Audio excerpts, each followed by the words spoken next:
Welcome to this week,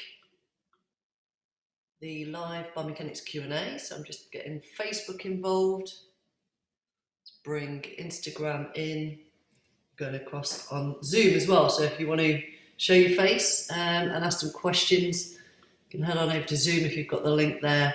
Just trying to sort of allow several platforms, several different demographics, arenas, people to access this information, this content. So I've done this every week during lockdown, and I always thought I've never actually introduced myself. I kind of assume that you guys must know know who I am when you're checking in. So hi there, Instagram, Navitas, Mahmood, Noin, Jake, how you doing? Nice to have you in. And then we've got Facebook. We've got somebody over on Facebook. Let me know who that is. And so we've been running these for a while. If you haven't noticed previously, that's fine. They're all the recordings are over on our Biomechanics Education YouTube channel. Hi there, Mags, how you doing? And so you can head on over there and watch the recordings. They're all in there. We are going to, when we come out of lockdown, start to update and look at those in a bit more detail and just check in, because we're just kind of chucking them up there just to get the information, get you guys as much content, hi Brad, and information during the period of time when you may have time. Time is an interesting thing right now. I don't know about you, but it feels like it's starting to snowball. The light at the end of the tunnel, and everybody's starting to go, we're getting back out there. So hi Tracy, happy feet, hello. Pratik, how you doing over there? So today's session, again, I always say around about 40 minutes and then I end up going for about 60. You can ask questions at any point, but the subject of today is breath biomechanics. Questions usually come in, I get a lot of questions all the time. They're usually common ones, and they're fantastic. The last few weeks have been really great ones. So we've got the last sort of 5 weeks or so sessions have been really amazing, really good questions. Hi there, Nikki. Nice to have you in. So feel free, these are supposed to be interactive. People do interact. It's entirely up to you if you want to ask questions as we go. Due to being on several platforms, Facebook is probably the most challenging one for me to check in on, although I will have a look. But Instagram and Zoom, you will be able to see me. You can ask questions at any point. Tanya, hi. Joanne, how you doing? And really the point of these sessions is to open up the floor to really just talk about stuff that I get asked all the time in texts and messages and emails. And they're always very common questions that come up. And so I thought, well, if we just do it visually, publicly, maybe loads of people have the same question, obviously, so maybe they can benefit just from watching rather than me typing out the same responses and messages. So, breath biomechanics. Now, if you are already subscribed to our blog, you will have seen, hi Susan, you will have already seen that I did a blog yesterday on breath biomechanics, kind of an introduction to it. And there's obviously a very important reason for that. So just before we start, I've got a question for you guys. So Brad, Susan, all the guys over on Instagram, I've got a question for you. Why do we do CPD? Why do we do continued professional development? Why are you here? Why do you go on courses? Why do you go on workshops? Why do we do, or maybe you think, well, I shouldn't need to. So I'm going to open the floor up first of all and ask you to type into any chat box, depending on which platform you're on, why you feel, if you do, that CPD is too important. If you don't, then say why they're not. I don't want to put an opinion upon you. However, if you're in the industry of movement therapy or the human body, I would like to think that you value CPD. So tell me why you personally value CPD. So Susan says, to stay current and up to date, to give the best quality service. Bosh. I mean, that's just kind of lays it out there, doesn't it? Nikki, adding to current knowledge. Brad says, to keep up to date with new relevant findings. Helen, stuff is easy to forget. Yeah, really good one, Helen, actually. You do your level 2 training, which is what I'm going to talk about. So it's a great comment, Helen. Thanks. When you think, you know, I did my training 30 odd years ago, and so, you know, I've forgotten a bit. Navitas, I want to make long-term impact for my clients, so making what I deliver better value, then fantastic. I like the evidence-based approach. Exclamation. Yeah, me too. Good. So we're all coming from the same place. We're all obviously educated practitioners, and we're all sort of wanting to stay fresh and up to date, current, give the best service, you know, and come from an evidence-based approach. I've got a second question for you then. How many of you have already gained a CPD in COVID rehabilitation? Yes or no? That's all you need to type. Do you have, whether it's just your own research, whether you've done some NHS training, maybe you're a nurse, maybe you got trained on the job, or have you invested in any of the, there's COVID-19 recovery and rehabilitation, COVID-19 rehabilitation. There's a variety of CPDs out there about COVID and COVID rehab. Yes, no, no. Okay, so we've got a mix. No, but looking at the one you linked to. Right, yeah. So, okay, I really want to emphasise, today is about basic breath mechanics, and to Helen's point, we do it all the time. So, do I need training in breath mechanics? Well, actually, yes, because it can really, really help for clients who have either had had COVID-19 and or are experiencing long COVID symptoms. Helen says, no, but I feel I need to. Yeah, so that's really what this is about. I'm not selling anything, by the way. Well, I might do later on, but predominantly this session is to create awareness in us as practitioners about what exactly, yeah, well done, Helen. Good. Interested to know which ones you've done, by the way, guys. Just purely from a biomechanical perspective, any human, the biomechanics of breathing. Now, I know there's a bunch of yogis out there, and when I put that blog out, I've been teaching breathing for a long time. I get that. I 100% get that. But there is one problem with the previous breath training is generally when you go down a field of exercise like yoga. Yeah, I love yoga. I'm not trained as a yoga teacher, but I love yoga. I've had one-to-one coaching for a long time from my wonderful friend Bex. But she taught me at the age of 47 how to breathe, which I found profound. The problem is breath training is quite stigmatized as a bit like yoga or Pilates. You go, oh yeah, the yogis, you know. So if you're not of that flavour, then we think, oh, I don't need to learn about breath training.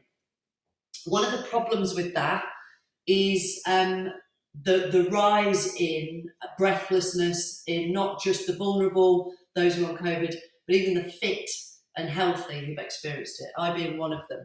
So this is why I want to focus on this. So Debbie, Jane is doing the NHS one, fantastic. Just invested in the Future Fit course, been on a recent webinar with EMD. Yeah, EMD have done a great job over lockdown as well. Good. So I'm going to go backwards to come forwards again. So I just wanted to set that up as the purpose of this session is purely around breath biomechanics. The simplicity of it, but the value in going back there to Helen's point. Let's revisit it and understand there is a whole plethora of things we can do. If we understand breath biomechanics, the muscles, the bones and the nerves, and then so many things we can do in our fitness classes, in our personal training sessions, in our manual therapy sessions to support coming back, A, from being inactive, and actually you're a bit knackered because you're a bit unfit, because you haven't done as much, and B, this whole brand new demographic that we really need to learn about that are experiencing long COVID symptoms. It's been kind of married up to ME or chronic fatigue. So I'm going to go through a whole bunch of stuff. I have got some information from the NHS website as well, but I just want to pull right back again And just to highlight, we should always be prepared for the worst. And I don't want to be too morbid, but I want to come out positive at the end. If you've ever heard of the Elizabeth Kubler-Ross stages of emotion, and I want to take you back to March last year, and you probably, when Boris said you can't go out your house except for an hour or whatever it was, you can't go and see your mum, you can't hug your mate down the road, and you probably went into a state of shock, numbness and denial.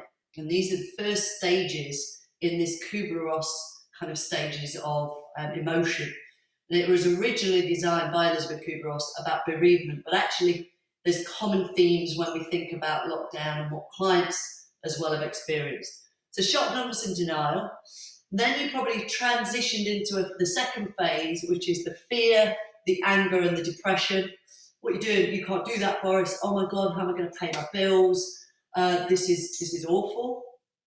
And then the third phase is understanding, acceptance and moving on.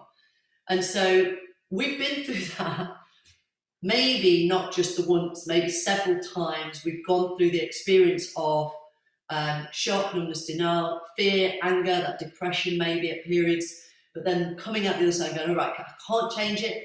I can change this. I'm going to focus on this. I'm going to work online. I'm going to help my clients online. I'm going to communicate with them, text them, do my classes, etc.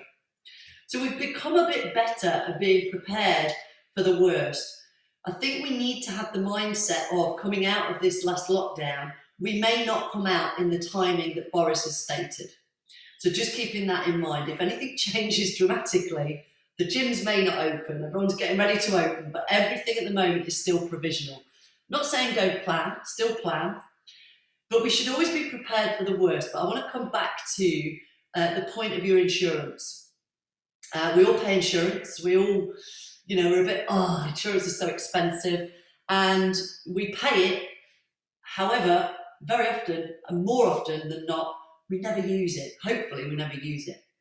But we pay for it because we're preparing for the worst. So you've almost got to always have this in mind. So why am I talking about insurance and Kubler-Ross?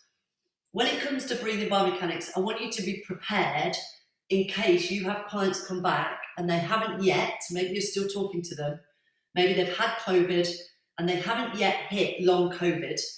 So understanding breath biomechanics, so you can watch out for the signs and symptoms and educate and advise them on breathing techniques if they get breathless. And so it's just understanding. So I just wanted to set all of that up. So to Helen's point earlier about we can forget stuff, the most useful information that I learn that I can pass on to a client is my level 2 training of anatomy and the simplification of it. Because in the anatomy training in level 2, we learn about abduction, adduction, rotation, and the quads, or the abdomen, or the rectus abdominis. So it's very simple, and most clients can appreciate and understand that information at that level. So your level 2 vocabulary is really important when we're starting to talk about breath biomechanics and how this can maybe play on how they feel. If they understand it, it's easier for them to have confidence in you when you're explaining it, that you know what you're talking about, even though it's level 2, and you might be level 3 or 4. If we can bring it down to a level 2 kind of comprehension, then our clients can understand it better, and that it can reduce anxiety levels and allow them to actually put things into place at home, at work, to help them with their recovery back from lockdown, whether they've had long COVID, got long COVID, or maybe get long COVID, or never have it. They're just a bit deconditioned. So we're going to go through some vocabulary. So are our clients breathing naturally? How would you know what is a natural breath, and can we test it? Well, it's going to be different for different people, and it's also going to be different based on the activity level. So number one, we all know that if you run faster, your breath will get quicker, your lungs will have to expand a bit more, and if you're asleep, then your breath is slower, and it can get shallower. So that's a very simple way of measuring breathing rates. We can also use timing, or there are rates like, we use often RPE as a communication tool. So if you've got a client, you're running with them and you talk about the rate of perceived exertion, so it's their perception, and it's a very valuable tool. I hear a lot of, within the literature, it's a valuable tool for a client to have something to communicate how they feel. The 0 to 10 on an RPE, or a rate of perceived exertion. 0 is like fast asleep, doing nothing. 10 is like literally like at the end of your, top of your capacity, almost about to vomit. And we give them this tool so that as you're working with them, they can say, oh, 2. You know, they don't need to say 20% if they're sort of doing an activity, although at 20% they'd probably be able to. And these give us tools to measure breathing. So you might think, well, you can't, how do you measure breath without any equipment? And that is one of the simplest ways to measure is how they're feeling. So it's a generic term. So we need to have them communicate whether that is in the muscles, in the breath, just generally, and depending on what we're trying to find out. So it's definitely relevant to the activity. Now, simple measures, and I won't go into this too much just now, I'll talk about it later on, like in our world, the bleep test or the shuttle runs, where you have a measured distance, you have a timer, and there's a bleep, and you have to get to the other side before the bleep, and the bleep gets shorter between each bleep, so you're having to run faster. And there are incremental shuttle walk tests, comparative for somebody who is less able or is experiencing long COVID. So just to let you know, you can measure it. So I'm going to get into the anatomy now. I'm just going to check if I've got any questions come in. Any more questions over across Facebook, Zoom, Instagram? I don't think so. There's a few more joiners over there. Fantastic. Right, okay. So let's talk about the anatomy of breath or breathing. And again, just back to Helen's point, you might think, well, I know this and I'm going to switch off, but just want to highlight, particularly if you have not yet done a COVID rehabilitation course, then just in basic terms. If we think about breath and where it occurs in our mind, we think about it in terms of the thoracic cavity or behind the rib cage. So you've got your ribs and then you've got your thoracic spine. And you may have noticed I didn't have any coloured balloons. I only had this kind of flesh-coloured one, so you can't see them very well. And I couldn't get them inflated enough without popping them inside them. So I've just popped some balloons in there just to give you that, just like an impression. You've got muscles like the intercostal muscles. You've got the diaphragm up inside. You've got the sternocleidomastoid, scalenes, and the pec minor in the neck. And all of these are going to contribute to pulling on the levers of the bones to create movement and shape, and to allow us to move so that the muscles can pull oxygen in, fill up the lungs will then get bigger, they're going to expand the rib cage and allow oxygen to go around the body. So this is very simplistic, but just to talk about muscles and bones. You've also got serratus, anterior, posterior, for inspiration, expiration as well, which are just other terms for breathing in and out. And so all of these structures we know a little bit about. We know a bit about the bones, we know a bit about the muscles, you may know a little bit about the nervous system as well. And we know if they're not mobile, you won't move as well as you could. So if you start to think about the casing around the lungs that need oxygen for us to survive and live, if you have limited range between these intercostals, for a variety or a combination of reasons, like sitting a lot, obviously things like pregnancy will change your shape from the distended abdomen, from having a baby there, or even being overweight and having a load at the front. Also having reduced activity levels, so you're not using your higher end breathing capacity, can reduce tension or tone through the intercostal muscles, the neck muscles as well, and use of the diaphragm. So it reduces the use of those muscles. This then has a knock-on effect to the joints around the breathing area, if you like. Thoracic spine stiffness is a really common problem. And again, we think of it in terms of posture. Posture is just a position, but if we hold a position long enough and then we don't use it when we're breathing or exercising, then everything starts to stiffen up. The muscles lose range because it would waste energy if they had full range and just sat there. And so the spine gets very stiff in flexion, commonly rotation as well, and it lacks the ability to extend so well, which is part of breathing. So understanding a little bit about the anatomy, and we could include QL actually in that, because QL will pull the ribs down when you exhale. So we've talked about QL in previous Q&As, and it's a common muscle to be dysfunctional, and it should be part of pulling the ribs down because it attaches onto this last rib here.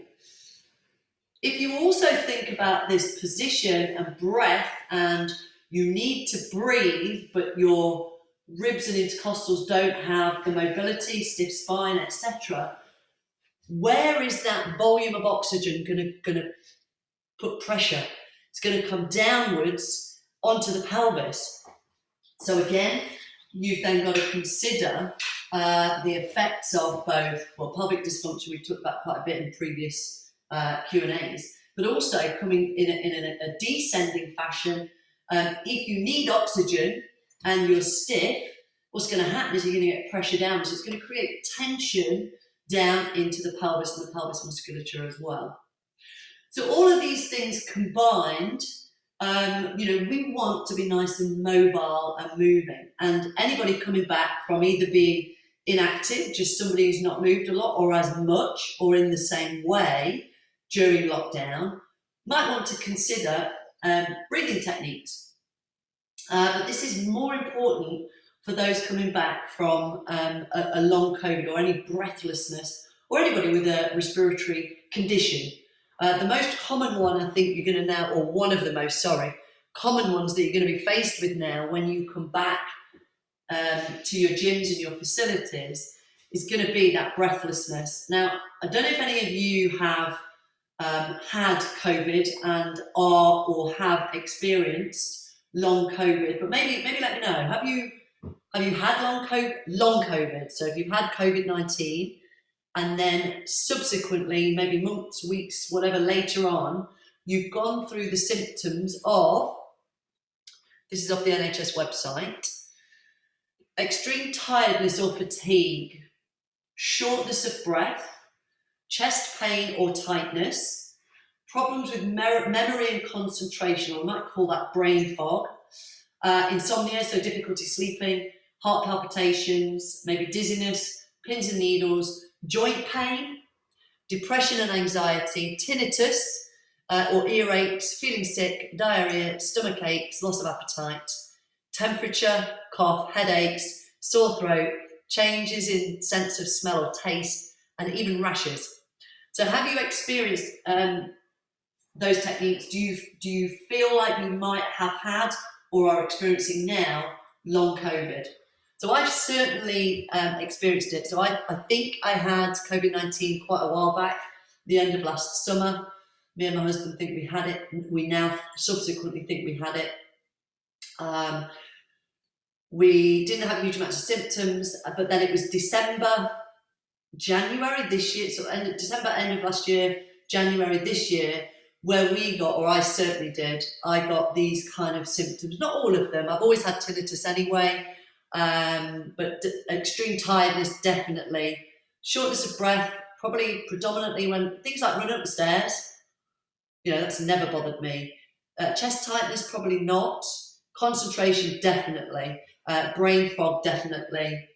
Insomnia, not sure. Joint pain, yes. Anxiety and depression, I don't know. Yes, I was down. So in my world, I'm aware there's a lot of people out there who really, really suffer with depression. For me, it was a bad time, but nothing compared to maybe somebody who really experiences depression. And continuously now, I'm bouncing back now, February, March, I've got my energy back up, I feel more me again, and it's when I feel me again, I recognise, actually, yeah, I'm sure I did have all of this, so looking back. But the biggest one for me has been taste and smell. I still haven't got, and I have weird smells hit me at weird times. I had originally a burning, like there was something burning in the oven. I've had subsequently no taste and smell. I've got some taste back, but I feel like my smell isn't existent. The dog definitely doesn't smell like he used to, and I'm sure he hasn't changed in his flatulence. So I must have lost some sense of smell. So I know that smell and taste go together.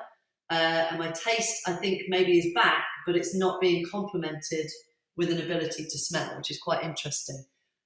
Okay, thanks for sharing that, Helen. I'm hoping you're coming out the other side, Helen, and I'm sure if you're not, you will know from your training, your background, hopefully what to do. But if you want to have a chat, let me know. I'm definitely bouncing back now. So how are we to consider how we can maybe help people who have had respiratory issues? Well, they can have a stiffening of the lung tissue is one of the common descriptions, where the tissues, and we know a bit about tissues, just haven't been used in the same way. They get stiffer, so that when, for example, I would have gone running, and I thought, and I've run for 25 years, half marathon distance is my distance. I've run regularly all the time, whether I've been racing or not. And the stiffness I felt in my lungs was new to me. And that's what I put it down to. The kind of getting short of breath more quickly, running up the stairs. So the stiffening of the lung tissue is a side effect of the long COVID respiratory virus, which is a respiratory virus. Loss of range of movement in the joints, so my spine definitely got stiffer.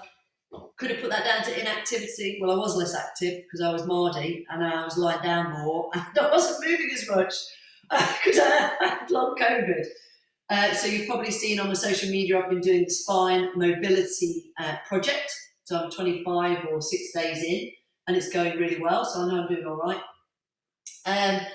Also strength, I felt quite weak, particularly in my upper body. That is not uncommon for me. That is a normal kind of experience for me. My legs are super strong from dancing and running and squatting, some of my 3 favourite hobbies. Whereas upper body, I'm stood at a desk, so I'm a bit scrawny up top. And so I felt really weak. So like push-ups, I'd do a couple and it was like, oh, no, I can't be bothered. And so building my strength back up now, taking my time to do that, and also tightness in my nervous system. So these are all things, if we know a little bit about them, fantastic. We can take advantage of our knowledge. But when I talk about breathing exercises, strengthening, joint mobility, and mobilizing nerves, it's not what I'm doing, and what I'm doing with clients online is not the same as what you might imagine in a gym. Yeah. So, it's not kind of mobility that's very dynamic and big ranges. It's not, although I am now getting under a bar, but in that rehabilitation phase, if you like, it was very low grade, very, very closely monitored programming to look at points where one of the problems is people doing too much. So being a fitty, what I could do, and I thought I could get back to quicker, maybe getting back too quickly. So it's the pacing of that preparation phase that we should be more conscious of, and that's where the training can help you understand. So if you do a CPD, and I am going to recommend one at the end of this, I'm not doing a COVID rehab one, but I'll tell you about another one that I'm doing at the moment. But there is another one I want to recommend. So purely breath training, and breath training is undervalued, as I've said already. A great side effect of breath training is a reduction in anxiety. So if you've ever done a mindfulness session or yoga or any of those types of sessions or meditation, there are commonly used tactics for breath training to focus the mind onto an area of the body to try and lose some of the distractions. And breath and mindfulness training take practice like any other type of training. So if you've never done it and you have a go and at first you think, this isn't for me, have another go and then have another go and then try it again. Try it 3, 4 or 5 times genuinely before you give up, because it does take practice. And when you actually do feel the difference of breathing into your belly rather than into your chest, of experiencing the ability to focus concentration if you are a fizzy brain like I am, it can have quite profound lasting effects afterwards. And the more you practice, the more long lasting the effects. So imagine translating that down to a client, how simple that concept can be, is helping to teach a client how to breathe. And for them, that might be quite shocking. And maybe they came originally for a 6-pack, lose a bit of weight, or to run a half marathon. And then you're talking about breath training. They come to us because they trust us, and they come to us for information and education and to help increase their confidence. Every client that comes to you, every single one, their number one goal is confidence. Always. It's not necessarily spoken in that way, but whether they want to lose weight, get stronger, run faster, get out of pain, or move better, it's all about being confident in movement, how they feel, or how they look. And all of those come back to being confident. So having confidence in you and coming from an informed place yourself, where you sound confident, will fill them with confidence.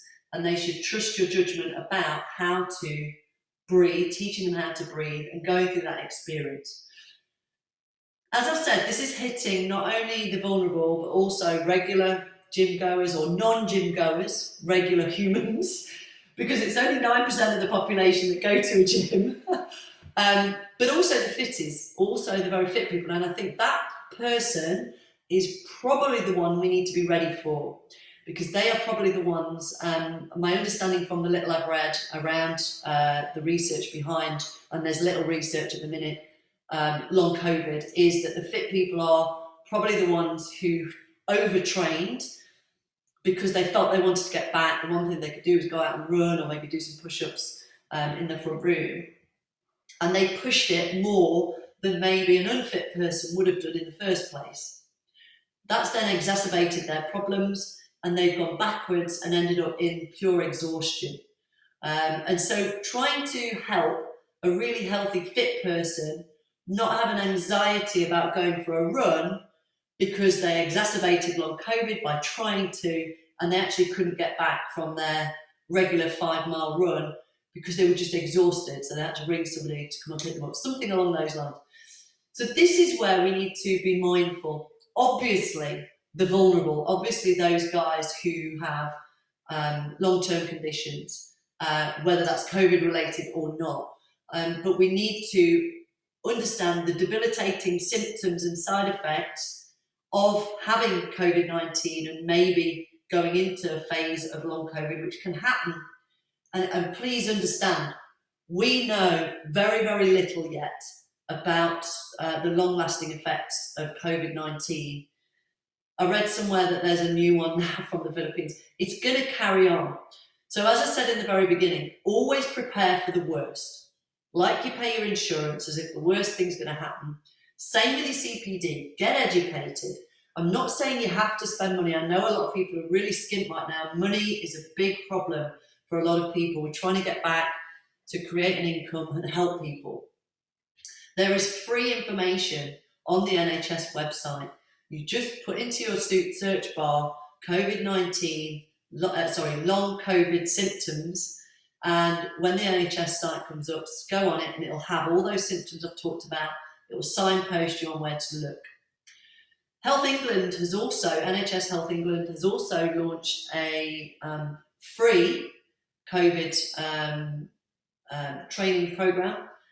It's quite clunky, it's a bit difficult, and you don't get a certificate unless you register. So I strongly recommend that you invest only 40 quid, it's half price at the minute, the Future Fit training long COVID-19 rehab course. So I've done that, and it's just really, it's a great interactive online. You've got little quizzes as you go through it. There are little units, 4 units I think it is, or 3 technically. And they take you through the steps of understanding behaviour, communication skills, consultation, the effects of long COVID or having COVID. Just a really good and industry specific for those who are health and activity practitioners. It's half price at the minute. I think it's till the end of the month. I'm not sure. So if you head on over to the Future Fit training website, I strongly recommend that one. Even though the NHS one is free, it was okay, but it was very much NHS flavoured as well. So the Future Fit training one I found was really great. Which ones did you guys do? Just interested, actually. Oh, Jane's doing the NHS one, yeah. Same information, Jane, and same in like little sections where you do activities. Now, the other thing is to complement that, we've always run our I Move Freely program, which is a 1-day practical face-to-face CPD. There is an online version. So I'm now upgrading that same 1-day CPD as a reconditioning program, which it's always been that, but I'm adding into it. Come on then, star of the show as always. I'm adding in a section to help you with the breathing biomechanics. That's how we're doing here. But the I Move Freely techniques, remember I talked about helping clients move better who have experienced excessive breathlessness or complete exhaustion. The I Move Freely techniques are very static, very low grade, very simple, very phasic, so it's very slow. You can introduce them and there's loads. So if you're running out of ideas, it's a great program, and so I'm just upgrading it to include the breathing biomechanics and that slow integration for any client who's experienced long COVID coming back. And it kind of complements, I feel, the Future Fit training long COVID-19 rehab course. So it's like, here's some more exercise ideas. Here's how to program for a client who's come back after lockdown. It's great for anyone who hasn't had COVID. They're just coming back from not using the gym for a while. It's great for people with long COVID. It's great for people with chronic conditions who can't move very well. So because of the nature of it, it's a no sweat sort of CPD. It's invaluable. It does have history in the clinical rehabilitation side of things, which is why it's a no-brainer. But we've modified it for movement professionals and therapists to utilise for helping people move more freely. That's exactly what it does. So within that training, we teach you about muscle energy techniques. They're very static, low grade, anyone can do them. The pure, low, kind of isolated, specific joint mobilisations, and also how to mobilise the nervous system. How to put that together in a programme, and then how to layer very gradually low-grade antagonist strength work, then the agonist strength work, and then back into eventually the fundamental compound moves that we normally teach as personal trainers or movement coaches in our gyms or facilities. So let me just run back, check that I've gone through everything, check if there's any questions. Hi guys over on Instagram. If you've just joined us, don't worry, you can find this on our YouTube channel, Biomechanics Education. It'll be there in a day or two, depends on how long it takes me to get it up there. If you're still here, so just a rundown. Remember why we do CPD. If you haven't got a COVID rehab course under your belt yet, please get one. The other thing, SIMSPA, I just want to recommend SIMSPA do a COVID awareness CPD, and I think it's free for members, I'm not sure. But that is, again, there's loads of little PDFs, 2-minute videos. It looks like a lot when you open it. I think it's free for members, I'm not sure, just check it out. If not, it won't be hugely expensive. You know, cleaning, communication, getting back and coming back. They've got a great program about reactivating, getting back to practice. Think about breath, think about natural breath, and think about the biomechanics. We went through the anatomy of the bones, the muscles, a little bit about the nerves, and understanding that sciatic nerve down the back, QL. Movements when we breathe, how we can improve our breathing just by getting the spine to move better in extension. And it can be simple techniques. If you've got a long foam roller, one of my favourites, I'm going to give you this one, not this, this is mine. If you have a long foam roller, so not a short one, a long one, 90 centimetres, I can't remember what it is, and then you or your client, you lie on it with your coccyx at the bottom and your head at the top. So you lie, I'll show you. Shall we show you, Roxy? So you would literally lie down. Sorry, Instagram, you're not going to be able to see this, are you? I'm literally lying on it long ways. And then you don't need to do anything. Could you see it on this? Oh yeah, you could see it. Don't do anything. Just lie on it and breathe. Breathe and experience the feeling of it. It's one of my favourite ways to improve thoracic extension safely. Mine was an expensive one from physioroom.com. You can get these for 16 quid, I think, on eBay. I'm not affiliated with anybody. I should be, shouldn't I? I encourage every client to get one of these. I loan them mine. I've got 3. I've got 2 at the minute because one's loaned out over lockdown. Just lying on it is the nicest feeling if you've never done it. And I've spoken quite a while ago about ligamentous creep, which is also got a bunch of ligaments in there. We haven't even talked about those. Ligaments that when we sit for a lot, or we're depressed or anxious or don't breathe as well, the ligaments can also stiffen. It's called ligamentous creep. So if we can reverse that by literally just lying, so we don't necessarily need to do big, huge range of motion. If your client can get on the floor, it's one of the best places to start. Just lie down on that and breathe. And then you can feel, and it's actually quite a nice feeling. It doesn't look like it'd be comfortable, but actually it's one of my favourites to lie down on. Yeah, I should be, shouldn't I? So that's a giveaway. There you go. I've given you that one. So thinking about movements, think about the problems of anybody with a respiratory condition, the stiffness in the lung tissue, joint ranges, tight intercostals, pressure downwards when you're trying to breathe. If it can't go here, it's going to have to go somewhere. If they need to breathe, it's going to push down onto the pelvis, and obviously tension through the nervous system. We talked about the symptoms of long COVID, if that was a client coming back, and for you to be aware they might not know that the symptoms they've got are long COVID. So we need to, obviously, may not be obvious, you need to have in your consultation form, I think EMD did it the other day, didn't they, Debbie, in their session with Cause, about in your consultation now, every consultation form should have in it, have you had COVID-19? Are you vaccinated? Do you feel like you have long COVID, or that kind of thing? And it may change what you do. It may alter your programming if they're saying they've got long COVID. So maybe don't wait to do that in person. I've always done all my consultations, my initial consultations online anyway, just to save time in case I wasn't the right fit. I'd send them to my clinical friends.